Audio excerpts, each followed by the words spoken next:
Dalam hikmah yang ke-213 ini berkata Imam Ibn Attal As-Sakandari rahimallahu ta'ala, nafa'ana Allahu bihi wa bi ulumihi wa bi ulumi masyaikhihi wa talamidatihi fid dharaini amin amin amin. Kaifa yahtajibul haqqu bi syai'in walladhi yahtajibu bihi huwa fihi dhahirun wa mawjudun hadirun.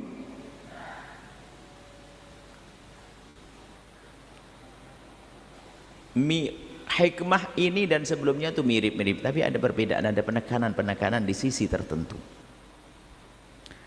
Kaifa yahtajibul haqqu, bagaimana akan terhalang, tertutup al-haqqu Allah bisyai'in, dengan sesuatu yang selain Allah. Ini yang diajak bicara, yang akan paham adalah arifun, orang yang kenal Allah. Bagaimana mungkin Allah akan tertutup oleh selainnya? Walladhi yahtajibu bihi, yang dikatakan tertutup oleh sesuatu, yakni Allah. Allah yang dikatakan tertutup di sebagian orang, karena ada sebagian dari kita itu menemukan hijab sehingga tidak kenal Allah. Padahal yang dikatakan terhijab itu tertutup, Allah tertutup tadi, ternyata fihi zahirun, tampak di dalam sesuatu yang dikatakan hijab tersebut. Allah tampak pada hijab tersebut. Mawjudun, ada, hadirun, hadir.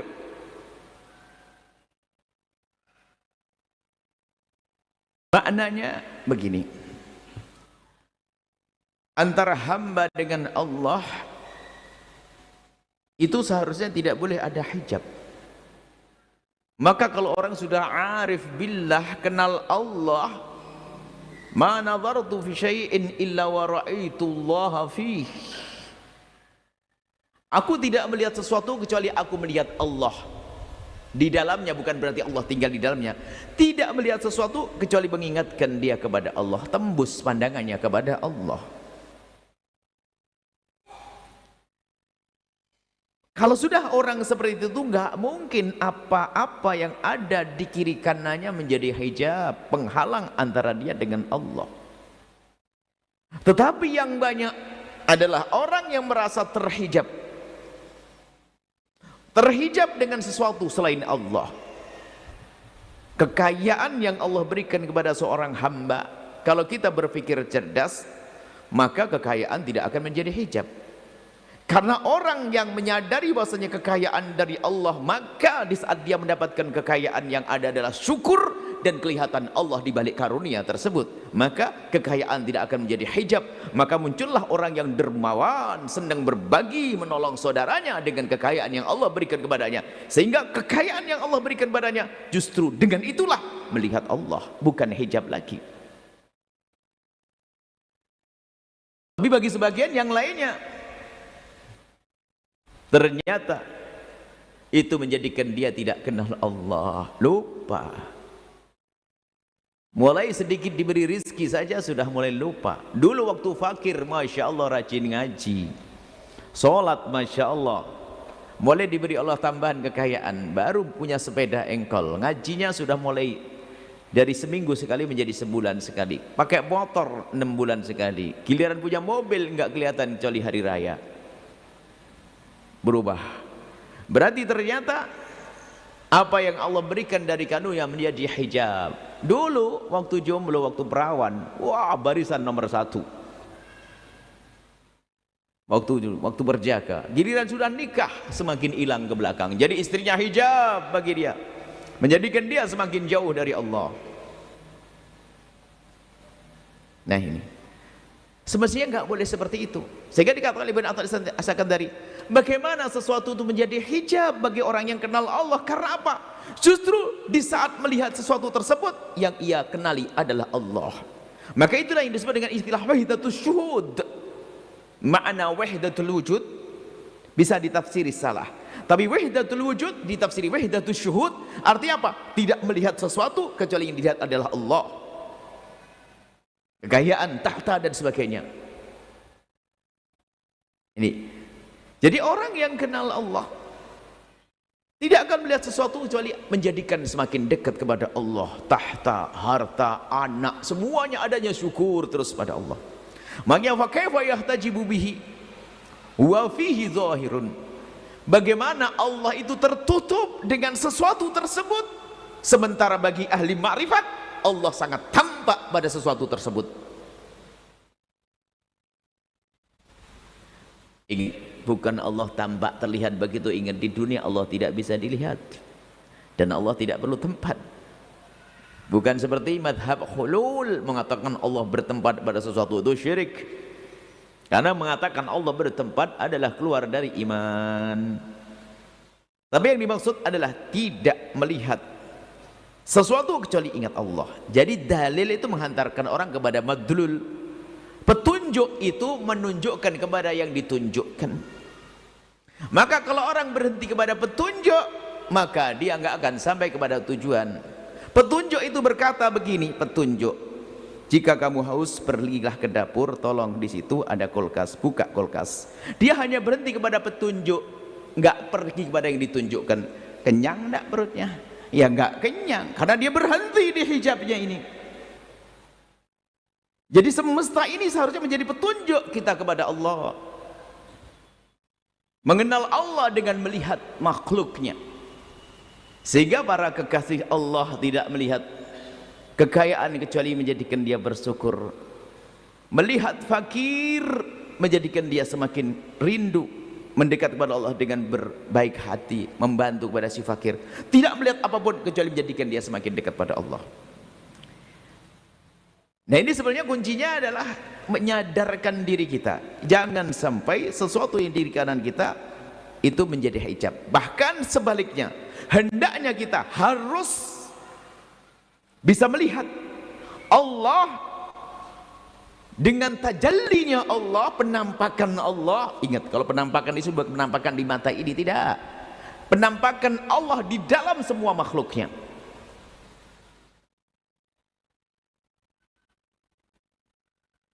Kalau kita melihat orang zalim, kita harus bisa menampakkan Allah pada orang zalim tersebut. Bagaimana? Allah Maha Kuasa untuk menghukum, aku nggak boleh kayak dia. Melihat si fakir dan sakit, kita harus bisa menampakkan sifat Allah pada diri kita, penuh kasih. Jadi istilah tajalli, menampakkan Allah, bukan menjelma seperti kisah kita sering nonton sinetron itu, penampakan, bukan begitu maknanya. Karena sudah tahu kaidahnya al-iman, bahasanya Allah tidak merupakan tempat, Allah yang menciptakan tempat. Sebelum adanya tempat Allah sudah ada, dan setelah adanya tempat Allah tetap ada seperti sebelum adanya tempat. Bukan Allah memerlukan tempat, dan Allah tidak bisa dilihat di dunia, dan nanti Allah dilihat di surga oleh ahli iman. Nah, seperti itu. Jadi kalau bicara Allah menampakkan diri itu bukan, ini kadang-kadang kita sudah terlalu biasa dengan istilah-istilah horor, istilah-istilah dunia hantu, penampakan, kebanyakan nonton YouTube penampakan, sehingga di saat bicara begini salah tafsir. Wah, bukan itu. Artinya apa? Gini loh sederhananya. Ada anak kecil yang baru merangkak, belum bisa berjalan. Kemudian saya tatih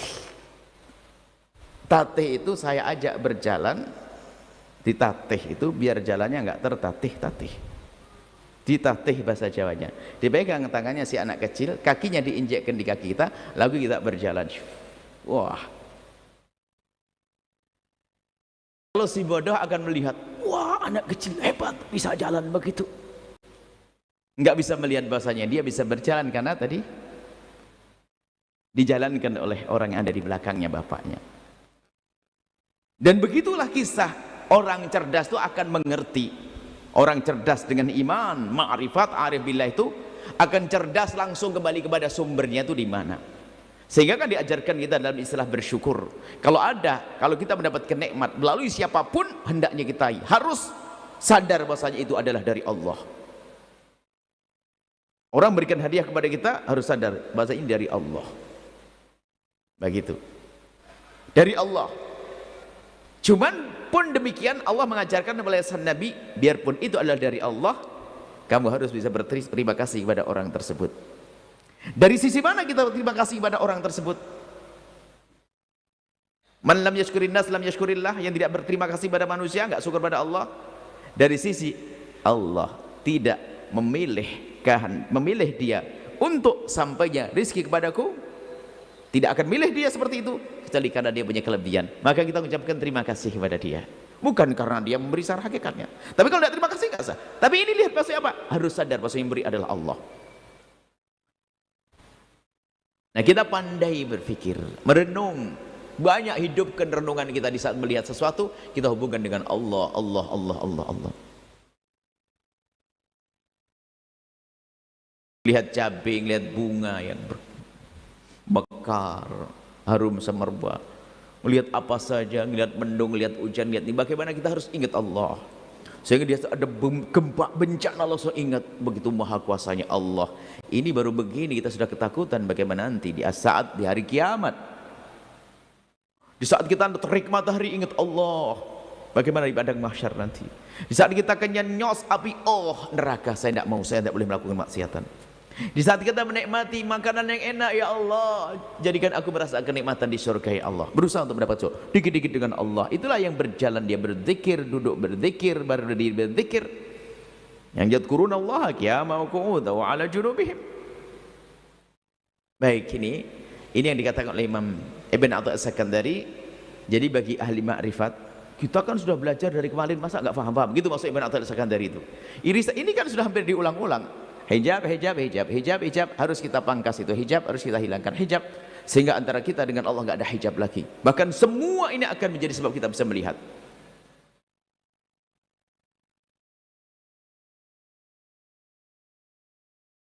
Nah, jadi seperti itu. Kami ulang, kaifa yahtajibul haqqu bi syai'. Bagaimana menurut ahli makrifah Allah akan tertutupi oleh sesuatu? Nggak mungkin dong. Walladhi yahtajibu bihi wa fihi dhahirun. Sebab yang dikatakan tertutup, Allah dikatakan tertutup, ternyata Allah itu fihi dhahirun, sangat tampak pada sesuatu yang dikatakan hijab, sangat tampak bagi ahli makrifah. Wujud ada, hadir. Allah hadir bersama orang sakit, Allah hadir bersama orang miskin, orang lemah. Hadirnya Allah itu bagaimana sih? Kan kita sudah punya kaidah keimanan, Allah tidak menurut tempat.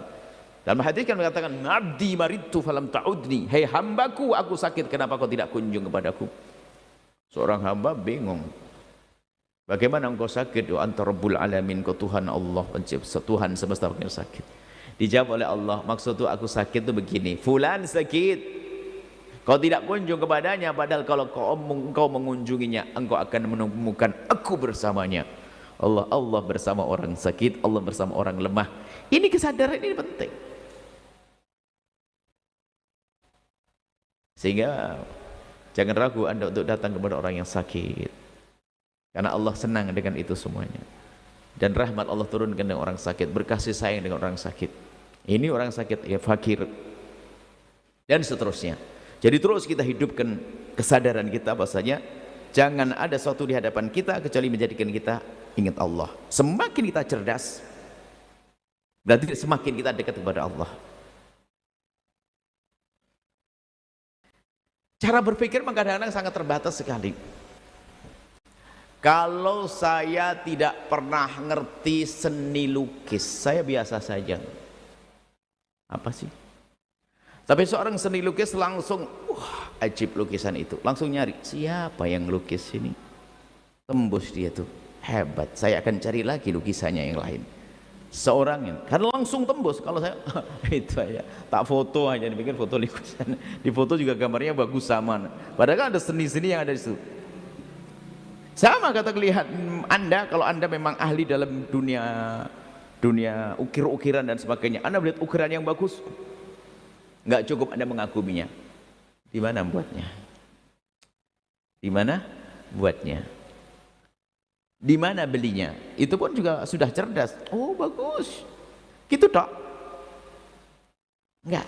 Tapi itulah, jadi tidak melihat sesuatu kecuali harus langsung. Kelanjutannya, siapa yang menciptakan sesuatu tersebut? Allah yang menciptakan nyamuk, Allah menciptakan cacing, Allah menciptakan ilmu, Allah terus menciptakan sampai menciptakan langit, gunung. Ingat Allah. Jangan sampai itu semua menjadi hijab. Baik.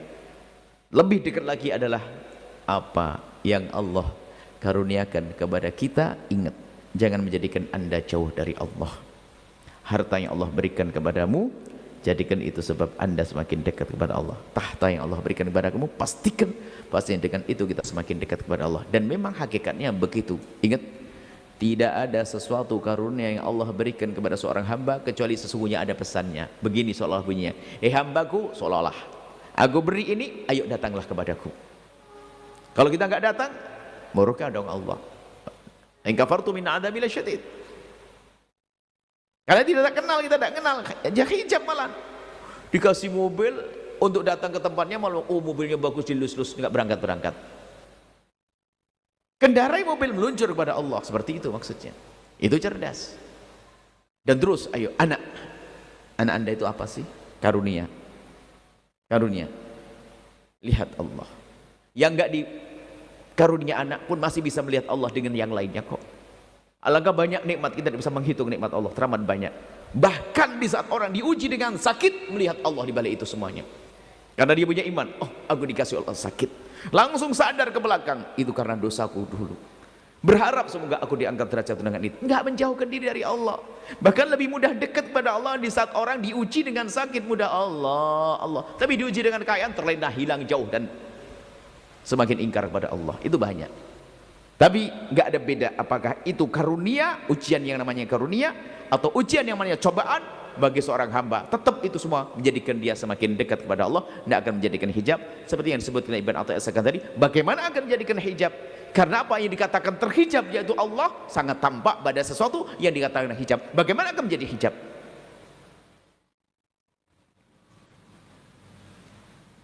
Gitu, seperti itu. Ini kacamata ini hijab atau bukan?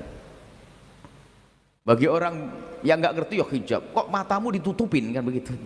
Ternyata Pak, justru dengan mataku ini aku bisa melihat. Aku dengan kekayaanku aku bisa melihat Allah. Tapi orang fokus ke kacamata nggak bisa melihat yang lainnya. Ada, oh kacamata ini ada debunya, nggak kelihatan Anda kok. Ini. Tapi di saat saya tahu bahasa ini adalah harus aku jadikan pandang tembus pandang, melihat semuanya harus lihat Allah. Ini perlu diasah hati kita untuk seperti itu. Dan semoga Allah menjadikan kita arifin yang kenal Allah sesungguhnya, sehingga tidak melihat sesuatu kecuali melihat Allah, kenal Allah. Wallahu a'lam bissawab.